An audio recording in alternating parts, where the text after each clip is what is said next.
السلام علیکم۔ آج ہم آپ کی خدمت میں حاضر ہوئے ہیں کاغذی شادی کے 15ویں حصے کے ساتھ، جو کہ تجسس سے بھرپور ہے۔ ویڈیو میں آگے بڑھنے سے پہلے آپ سب سے گزارش ہے کہ ہمارے چینل کو سبسکرائب کر دیں تاکہ ہر نئی آنے والی ویڈیو کا نوٹیفیکیشن آپ کو ملتا رہے۔ آسٹریلیا۔ بابا، میں آپ سے اپنے فرقان کے لیے صوبیہ کا ہاتھ مانگتا ہوں۔ حارث اپنے بڑے بھائی کی بیٹی کا ہاتھ اپنے والد سے مانگ رہے تھے۔ ایک بھائی جو ذمہ دار تھا وہ غائب تھا، دوسرا جس کو کسی کی پرواہ نہیں تھی۔ ایک زوردار کہکا بلند ہوا۔ کامل رنداوا لائن کی دوسری طرف بے تحاشا ہنس رہے تھے۔ بابا، اس ہنسی کا کیا مطلب سمجھوں میں؟ آپ میری توہین کر رہے ہیں۔ حارث خفا ہوئے۔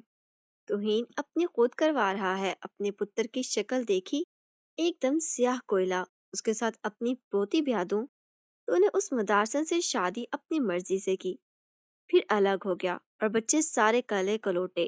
اسے کہا بیوی دیکھ کر لا، لیکن تیرے سر پر تو اس عورت کا بھوت سوار تھا۔ بابا، بس آپ کو جو کہنا ہے مجھے کہیے، لیکن میری بیوی اور میرے بچوں کی بے عزتی کرنے کا آپ کو کوئی حق نہیں ہے۔ میں نے فیصلہ کر لیا ہے، فرقان کی شادی میں صوبے سے کروا کر ہی رہوں گا۔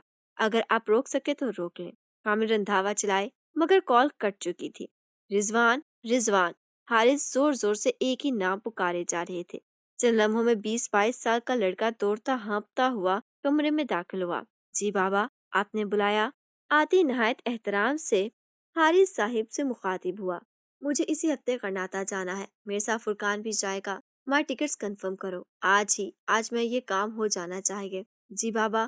بنا کوئی سوال کے رضوان وہاں سے نکل گیا۔ میں دیکھتا ہوں اسے کیسے نہیں ہوتی یہ شادی، اس گھر پہ میرا بھی حق ہے۔ صبح سے فرقان کی شادی کے بعد دیکھتا ہوں یہ جائیداد سے بے دخل کرنے کا فیصلہ کیسے ٹکا رہتا ہے۔ یا تو صوبیہ، ریحان اور فیصل بھی بے دخل ہوں گے، ملے گا تو سب کو، ورنہ کسی کو بھی نہیں۔ غرناطہ۔ تم ہمیں چیلنج کر رہے ہو نوجوان؟ پاد نے استزائیہ مسکراہٹ کے ساتھ یوشا کو پکارا۔ نہیں سر، آپ چیلنج کر رہے ہیں۔ بادل کو حق سے گڑمٹ کر کے تمہیں پتا ہے تم کس سے بات کر رہے ہو؟ پادری کا لہجہ کچھ بدل گیا، وہ سیخ پا ہو گئے تھے۔ جانتا ہوں آپ غرناطہ کے چرچوں میں کافی اہمیت رکھتے ہیں، لوگ آپ کی عزت کرتے ہیں۔ میں بھی اشت دے رہا تھا، اس لیے جا رہا تھا، آپ کو ہمیں روکنا چاہیے تھا۔ یوشا کے لہجے میں کمال پختگی تھی، اس کا چہرہ کسی بھی قسم کی بے چینی سے عاری تھا، عجیب سکون ہی سکون تھا۔ صوبیہ نے آگے بڑھ کر یوشا کا ہاتھ تھام لیا تھا۔ گارڈ ہنوز باہر کھڑے تھے، جو اندر آئے تھے دو اور یوشا کے اشارے کے منتظر تھے۔ فادر، یہ لڑکا معمولی نہیں ہے، یہ میرے ہسپتال کا مالک ہے، بڑا انفلوئنشل ہے یہاں غرناطہ میں، پلیز اسے جانے دیں۔ بات آگے بڑھی تو تنظیم والے آپ کو تو ایک بار معافی دے دیں گے، مگر مجھے نہیں چھوڑیں گے۔ ڈاکٹر فیبی گھگیائے، مگر پادری کے سر پہ تو شاید کوئی جنون سوار تھا۔ ہاتھ کے اشارے سے ڈاکٹر فیبی کو پیچھے رہنے کا حکم دیا اور یوشا سمیت حاضرین محفل کو مخاطب کیا۔ میں آپ کا اپنا فادر جیمز پیٹرسن۔ لوگوں نے ہوٹ کر کے ان کو سراہا۔ نوجوان، اب لڑکی چھوڑ کر یہاں آ جاؤ اور مناظرہ کرو۔ اگر تم کامیاب ہو گئے تو میں دعویٰ کرتا ہوں میں عیسائیت چھوڑ دوں گا، ساتھ ہی یہاں تمام لوگوں کو بھی دعوت دوں گا کہ وہ عیسائیت چھوڑ کر مسلمان ہو جائیں گے۔ لوگوں میں سراسیمگی پھیل گئی۔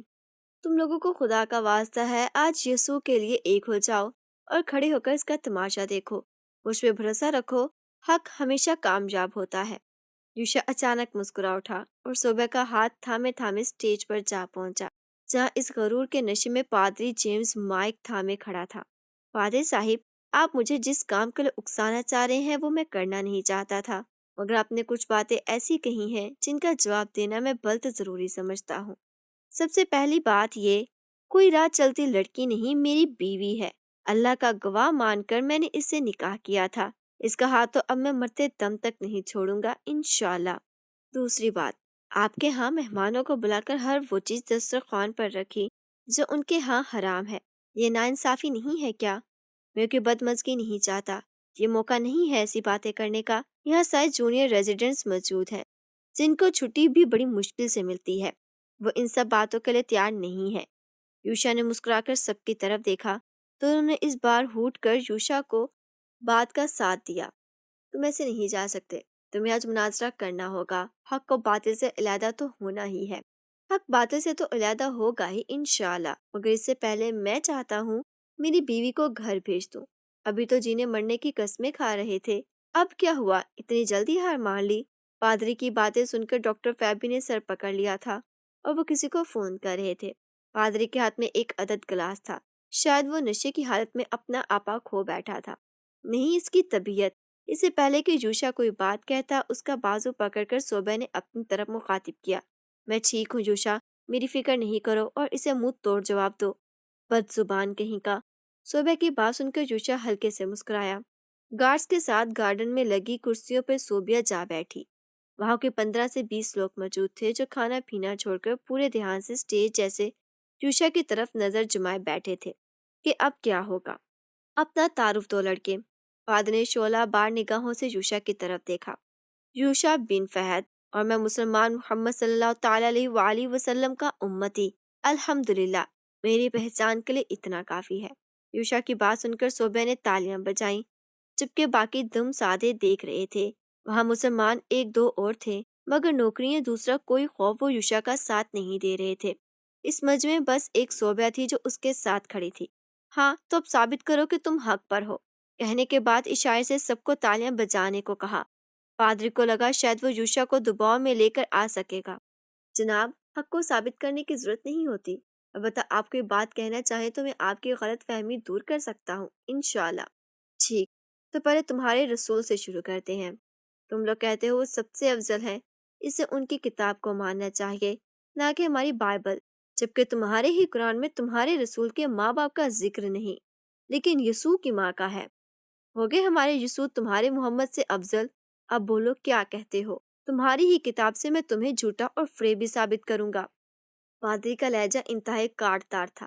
سب سے پہلی بات، دونوں کتابیں اللہ رب العزت کی ہیں، انجیل بھی اور قرآن بھی، جو انہوں نے اپنے برگزیدہ بندوں حضرت عیسیٰ علیہ السلام اور حضرت محمد صلی اللہ تعالی علیہ وآلہ وسلم پر نازل فرمائی۔ ہم مسلمان دونوں کتابوں کے مسلم حیثیت کو مانتے ہیں، ان پر ایمان بھی لاتے ہیں، مگر چونکہ پرانی شریعت منسوخ ہو گئی اور صرف قرآن کو ہی قابل عمل فرمایا گیا، اس لیے ہم اس پر عمل کرتے ہیں۔ جہاں تک بات رہی حضرت عیسیٰ علیہ السلام کی والدہ کا ذکر ہونے کا، تو آپ کے معاشرے، آپ کے بڑوں نے دنیا کی سب سے پاکیزہ خاتون پر زنا جیسا گھناؤنا الزام لگایا اور آج تک اس پر قائم ہے۔ اس سے تائب ہونا آپ نے گوارا نہیں کیا، اس لیے اللہ رب العزت ان کے پاک دامنی کی گواہی دے رہی ہیں، جبکہ بی بی آمنہ کا معاملہ ایسا ہرگز نہیں تھا۔ وہ اب معاشرے کے عزت دار گھرانے کی بیٹی تھی، ان کی عزت پہ کوئی انگلی نہ اٹھائی گئی، الحمدللہ۔ لہذا صفائی پیش کرنے کی ضرورت ہی نہیں تھی قرآن کو۔ اس بنیاد پہ آپ ان کو افضل تو نہیں کہہ سکتے۔ ہاں ایک بات میں کہتا ہوں، آپ جب دے سکے تو معراج کا سفر رسول اللہ کریم صلی اللہ تعالی علیہ وآلہ وسلم نے کیا، جبکہ یہ شرف کسی اور پیغمبر دین کو نصیب نہ ہوا کہ جنہوں نے اللہ کے روبرو ان کے پاس کھڑے ہو کر کلام کیا ہو۔ 7ویں آسمان، جہاں جبرائیل علیہ السلام کے پر بھی چلتے ہوں، نور کی تجلی کا کیا عالم ہوگا۔ چنے ریزیڈنٹس نے سارا منظر لائیو کر لیا تھا۔ اب سب کے سوشل میڈیا اکاؤنٹ سے وہاں کی ساری کارروائی براہ راست نشر ہو رہی تھی۔ اسی کے ساتھ ہم اختتام کرتے ہیں اپنے ناول کے 15ویں حصے کا۔ ویڈیو اچھی لگی ہے تو لائک کر دیں اور ہمارے چینل کو سبسکرائب کرنا نہ بھولیں۔ اسی کے ساتھ ہمیں دیں اجازت، خدا حافظ۔